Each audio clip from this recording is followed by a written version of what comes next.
আসসালামু আলাইকুম।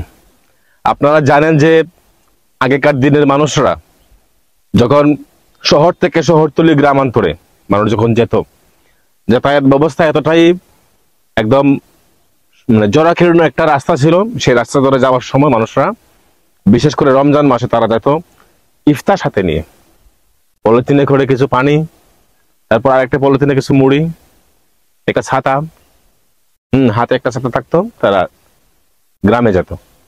আর যাওয়ার মধ্যে যখন কোনো জায়গায় প্রতিমধ্যে কোনো জায়গায় ইফতারের সময় হয়ে গেছে, সূর্যাস্ত যাওয়া যাওয়া অবস্থা, ইফতারের সময় হয়ে গেছে, তারা কিন্তু ওই সময়টাতে এই রাস্তার কিনারে পলিথিনকে ছিদ্র করে পানি খেত আর দুমুঠো মুড়ি খেয়ে রাস্তার কিনারে তারা নামাজ পড়ে তাদের নির্দিষ্ট গন্তব্যে চলে যেত।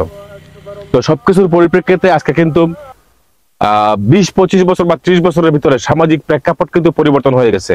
এই সামাজিক প্রেক্ষাপট পরিবর্তনের ফলে আজকে দেখা যায় যে শহর থেকে গ্রামান্তরে, গ্রামের আশেপাশে রাস্তার ধারে মানুষরা, বিশেষ করে ছেলেরা বেরিয়ে আসছে তারা ইফতার করার জন্য। তাদের ইফতার করার মতো সুশীল সুন্দর পরিবেশ থাকার পরেও তারা খোলা আকাশের নিচে হাওরের মধ্যে তারা ইফতার করতে চলে আসে। কেন চলে আসে? এটাতে তারা আনন্দ পাচ্ছে।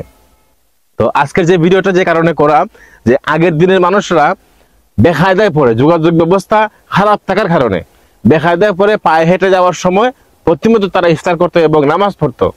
আর এখন যা হচ্ছে যুগের পরিবর্তনের কারণে 20 থেকে 25 বছর বা 30 বছরের ব্যবধানে হচ্ছে এমন যে তারা ভিআইপি সুযোগ সুবিধা ছেড়ে দিয়ে তারা রাস্তার কিনারে ইফতার করতেছে, খোলা ময়দানে ইফতার করতেছে নামাজবিহীন। ইফতারের পর যে যার মতো চলে যাচ্ছেন, নামাজ হচ্ছে না, কিন্তু আকাশের নিচে ইফতারের আয়োজনটা তারা করছে আনন্দ নেওয়ার জন্য।